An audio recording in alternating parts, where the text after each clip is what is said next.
Cinema మాత్రం జొన్నలగడ్డ సిద్ధు కోసమే చూడాలి మూవీ. మిగతా గాడిదల కోసం చూడొద్దు.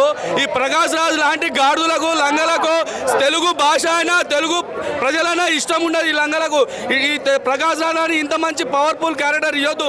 సాయి కుమార్ లాంటి వాళ్ళకి ఇవ్వాలి.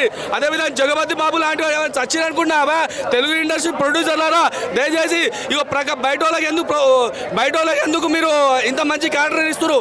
ఎందుకంటే నేను ఇవ్వదని చెప్తలేను, కాకపోతే తెలుగు భాష అయినా తెలుగు ప్రజలైనా ప్రకాష్ రాజ్ గారికి ఇష్టం ఉండదు. ఆయన సెటర్ వేస్తుంటాడు ఈ చిల్లరగాడు. ఇట్లాంటి ఆయన లాంటి క్యారెక్టర్ చేసేవాళ్ళు మన తెలుగు ఇండస్ట్రీలో చాలా మంది వ్యక్తులు ఉన్నారు. ఎవరెవరంటే మన జగపతి బాబు, అదేవిధంగా సాయి కుమార్ బయట ఆయన కూడా బాగానే చేస్తారు.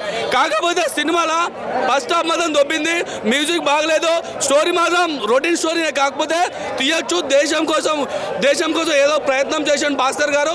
కాకపోతే ఆ స్టోరీని తీసే విధానము, అదేవిధంగా మన జొన్నలగడ్డ సిద్ధు గారికి సెట్ అయ్యే విధానం మాత్రం తీయలేదని నాకు అనిపించింది. కాకపోతే జొన్నలగడ్డ సిద్ధు హీరో మినాయిస్తే మిగతాదంతా టోటల్ మైనస్. అదేవిధంగా మ్యూజిక్ మాత్రం ఏం బాగాలే. అదే హీరోయిన్ ఎందుకు వచ్చిందో, ఆ క్యారెక్టర్ ఎందుకు వచ్చిందో అర్థం కాదు నాకైతే. కాకపోతే టోటల్ 2.5 ఇస్తాం మనం రేటింగు. సినిమా మొత్తం టోటల్ పెడితే కాక ఈ మెయిన్ క్యారెక్టర్, ఈ సినిమా మొత్తం ఈ పెద్ద క్యారెక్టర్ ఎవరిది ఉంటుందంటే ప్రకాష్ రాజ్ గారు ఉంది. ఆయన మీదనే నడుస్తుంది. జొన్నలగడ్డ సిద్ధు హీరో ఇట్లా వచ్చి అట్లా పోతాడు.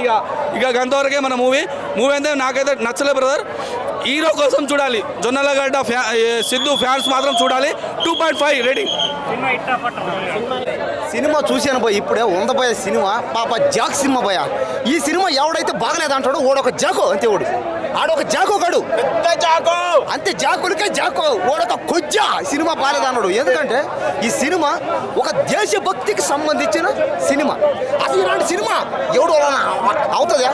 ఈ రోజుల్లో అమ్మాయిలు రొమాన్స్ రకరకాలుగా తీసే రోజుల్లో మంచి కాన్సెప్ట్తో మంచి సబ్జెక్ట్తో ప్రతి ఒక్కరిలో దేశభక్తి రావాలని దేశభక్తి కోసం ఈ సినిమా తీస్తే కొంతమంది యదవలు, లోఫర్గాళ్ళు, నృత్యగాళ్ళు, జాకోగాళ్ళు జాక్ సినిమాని బాలేదన్నారు. కాబట్టి మానుకోండి ఇట్లాంటివి.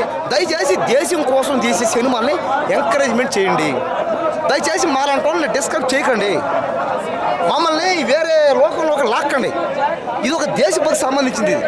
కాబట్టి దేశభక్తికి సంబంధించినట్టు తీయండి. ఏంటంటే బాలేదంటారు? మ్యాజిక్కే కదా నాకు. టిల్లు కానీ గుంటూరు టాకీస్ కానీ సినిమాలన్నీ కలిపి మిక్సింగ్ అయిపోద్ది అంతే. కానీ ఆ సినిమాలు వేరు, ఈ సినిమా వేరు ఉంది, కంప్లీట్ వేరు. అది ఇది వైష్ణవ్ యాక్టింగ్ కూడా చాలా బాగుంది. మరి రొమాన్స్ పరంగా ఎక్కువ లేకుండా కరెక్ట్గా అంటే ఎవరెవరు ఏ క్యారెక్టర్ చేయరో దాని దగ్గర న్యాయం చేశారు అందరూ. సినిమా క్యాప్ ఉంది, సూపర్ ఉంది. చూశారు కదా, కొట్టుకున్నారు ఒక పక్క జనాలు కొట్టుకుని సస్తున్నారు. ఒకడు బాగాలేదంటాడు, బాగుంది అంటాడు. ఒట్టి అబద్ధాలు ఎన్ని. సినిమా మాత్రం కేక సూపర్. అది పక్క హిట్ సినిమా.